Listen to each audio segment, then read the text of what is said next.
新闻一开始来看，乡亲啊，昨暗时敢有互窗外雷公死哪惊到？讲即个台电中华营业处所管辖的变电箱啊，自动化开关一比一中哦，互雷公卡着导火，致使大直变电所的馈线跳脱，造成彰化市三川里总共有598户停电。经过台电人员透暝来抢修，大约1点外钟了后，电就来了。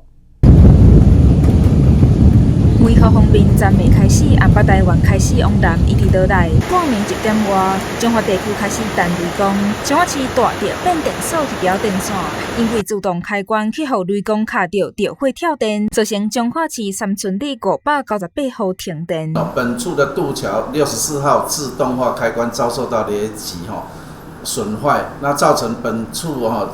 彰化市三村里、三厨路、三村路一带总共598户停电，经过抢修，已经在2点59分全数复电。台电人员指出，去互雷公卡着的自动开关是装伫咧电火条顶头，所以真歹避免。是的，因为这里是架空线路，我们的自动化开关是装在电杆上面，所以很容易遭受到雷击。